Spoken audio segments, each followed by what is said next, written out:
I've always looked at the funny part of my life. It's the reason why I was kicked out of class in school many times. I didn't know that about you. Yes. What happened? I would make jokes about everything, and I was not too restrained. And my teachers would try to exercise some influence over my unmanageable humor by sending me down to the principal's office. It didn't work. They knew it wouldn't work, but they knew they had to do it.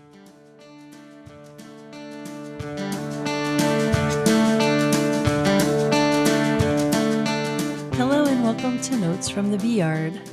You're listening to episode 27 of Stings and Things. Combine countless hours spent observing bees, how they live and work and organize their homes, with hours alone in the beeyard, and you've got a recipe for imaginative thinking. Beekeepers are problem solvers. Beekeeping solutions are creative, and they can range from silly to inspired. My name is Laura Tyler. I'm your producer and host. This is episode 27 of Stings and Things, written by Tom Theobald in 1991 and read by Tom in 2021.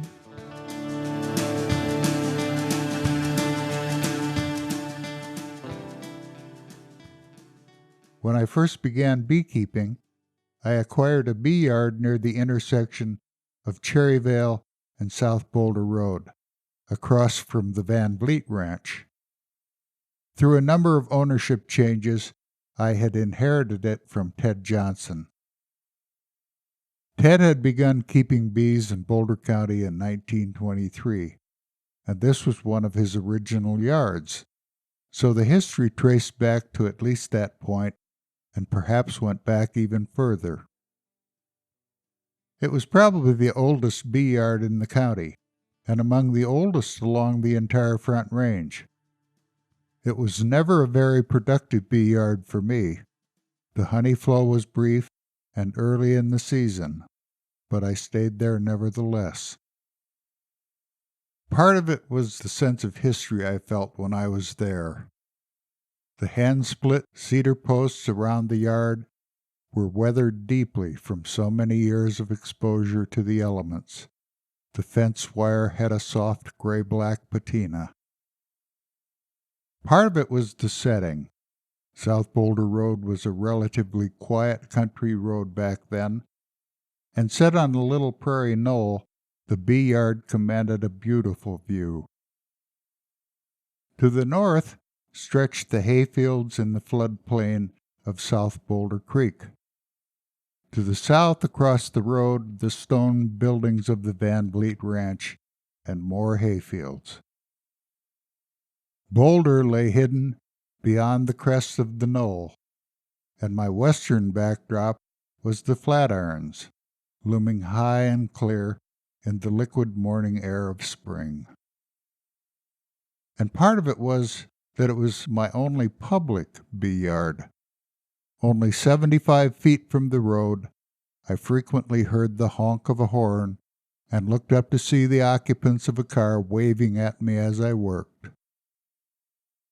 I'm sure I didn't know most of these people, nor they me, but they seemed to take some small delight in seeing a beekeeper at work, and the delight was mutual as I shared my work, albeit vicariously, with the passing people.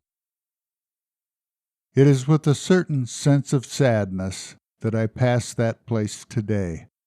It has been 10 years since I've had bees there.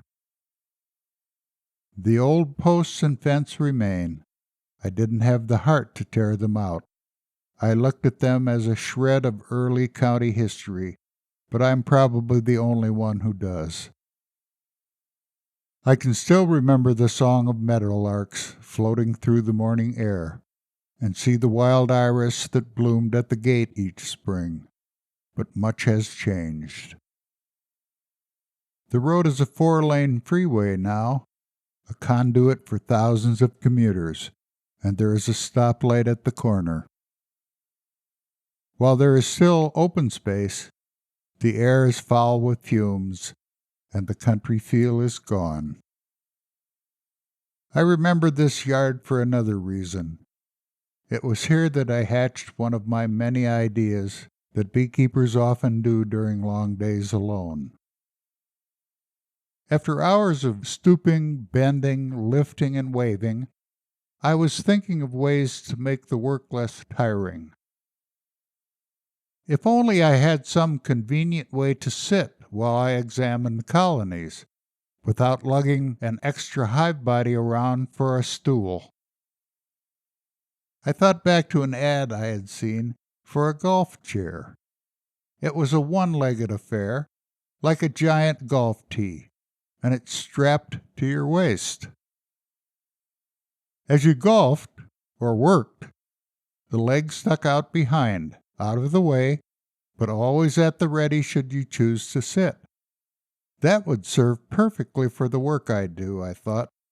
Problem solved. It wasn't long before another car rolled by and beeped, and as it did, I thought a little more about this brainstorm.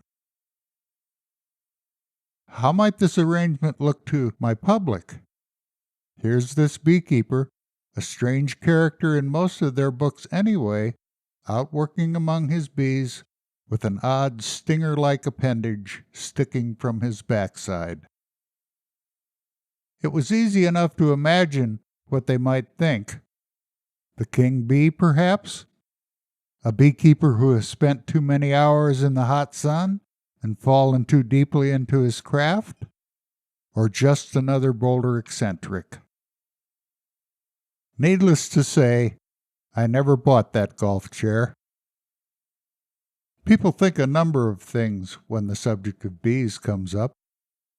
Some think of the pollination they provide, others of the honey, but nearly all think of their ability to sting, and no doubt many imagine their stingers to be about the size of my golf chair. The sting has served bees well through 30 million years of evolution. It is their only protection to threats of many kinds, and yet they use it very sparingly. Only when the hive or they themselves are threatened do they resort to this final terminal defense. A bee dies after stinging. Were this not the case, if they simply attacked any moving thing that crossed their path during the course of the day, they would long ago have disappeared from the community of living things. Add to this the careful selection by beekeepers for a gentle bee over the past 120 years, and we have today an insect hardly worthy of this negative side of its reputation. By far the bulk of stings which non-beekeepers receive don't come from honeybees at all, but rather from the large family of wasps, 1,500 varieties in all. There are a number of reasons for this. Wasps are widely distributed and nest in smaller colonies. Thus, there is more potential for encounters by people around nest sites. Many find that open buildings and the eaves of houses are attractive nesting locations. And finally, since wasps have never been selected for gentleness, they tend to be more protective of their nest sites and the area around them. In defense of the wasps, though, they are beneficial insects. They help to keep the exploding insect population of summer in check, and some varieties are raised commercially to control the alfalfa weevil and replace pesticides. It would be rare to find any of them aggressive in the field. I have a good friend who falls in this category. She had a severe reaction to a sting as a child and believes she may be hypersensitive. She spends a great deal of time outdoors and gets very nervous whenever a bee or wasp flies near.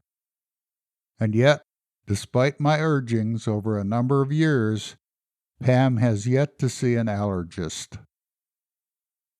Until 10 or 12 years ago, the therapy for stings wasn't too successful. Whole bees were pulverized in a blender, and an extract from this slurry was used in an attempt to desensitize people. Not surprising to me, the results of this method were not very good. And then someone tried the obvious idea of using whole venom. Obvious to me, at least. Maybe there was some complicated medical mystery I'm not aware of. Using this in a manner similar to desensitization for other allergies, the success rate is very high. If you are uncertain about your degree of sensitivity, a good allergist can determine this through a simple blood test or a skin patch test. Based on the results of this test, the allergist should be able to advise if desensitization is warranted. For the rest of you, take heart in the fact that about 85% of the population will develop immunity with successive stings. While the risk of death from stings in the general population is probably far below that of being struck by lightning or getting hit by a train, for that group which is hypersensitive, statistics are little consolation. If you suspect that you are hypersensitive, don't play Russian roulette. See a competent allergist.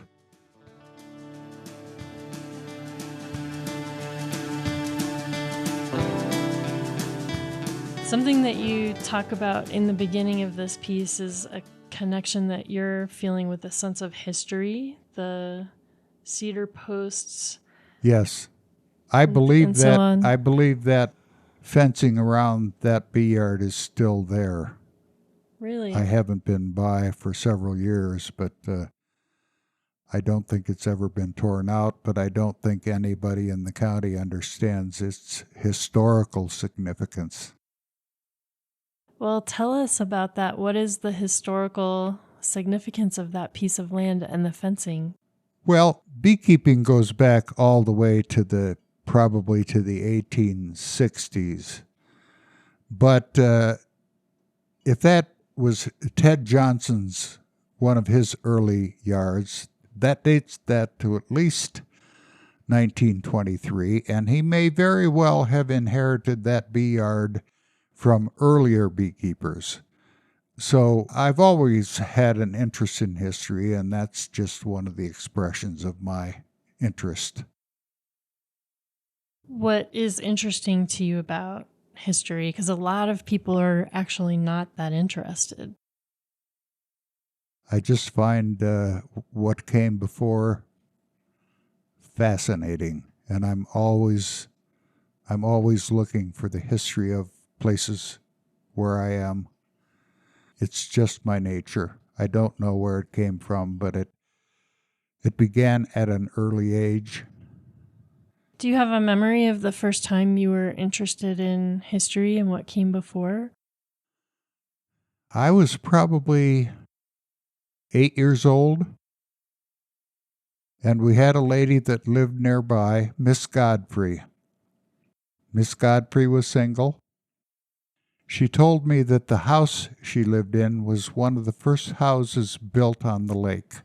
It was built by her father. And she drove an old Model T with wooden spoke wheels.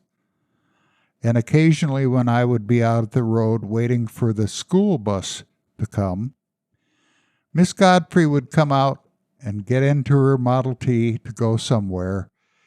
And I have the clear recollection of her going around the road to the left, and I can still remember the put, put, put, put, put of her Model T. I've always been interested in history, and it probably comes from my mother and my grandmother. They were always interested in the family history and the history of things, so that's probably where it began. Mm-hmm. Yeah, this is a really interesting topic. I feel like we're in a time right now with just so much change going on. Yes. I'm having more of a sense than at any other time in my life that things are ephemeral. Mm-hmm. Yeah. And maybe that's more appropriate to some of the things that have gone on in the last 30 years. Mm-hmm. The world is changing very fast. Mm-hmm.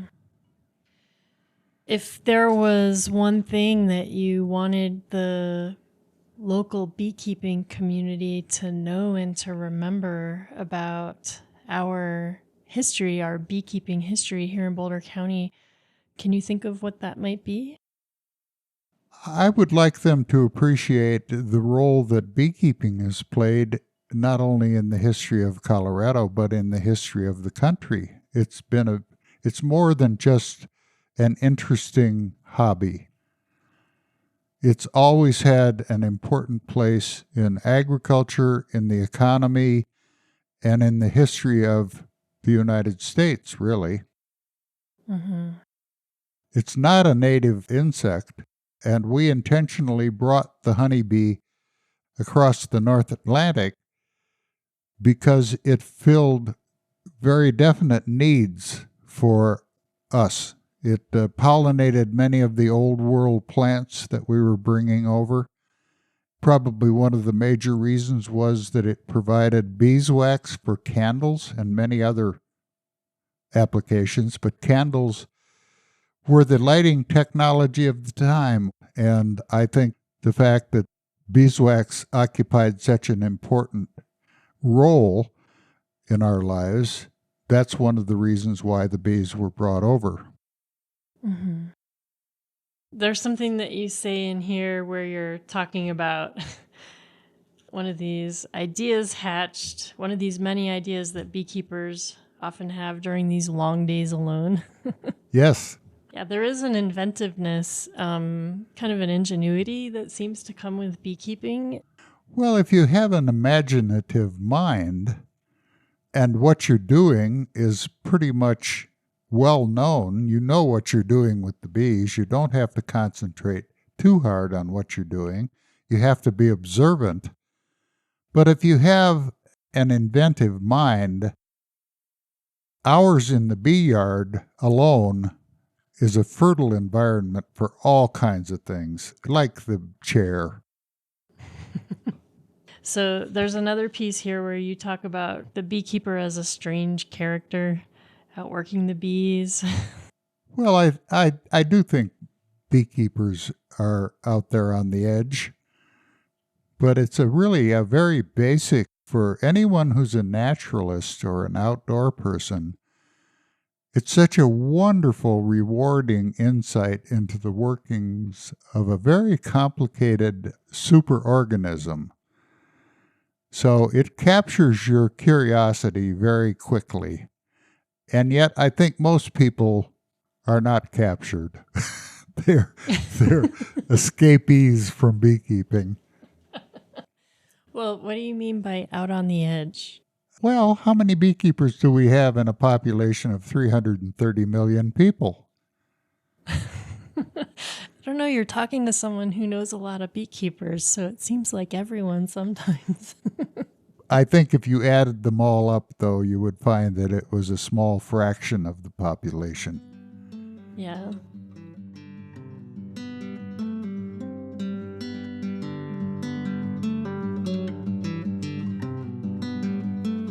Thank you for listening to Notes from the Beeyard. We publish new episodes on Fridays at noon. Join us next week for episode 28. In the meantime, hop on over to notesfromthebeeyard.buzz to subscribe.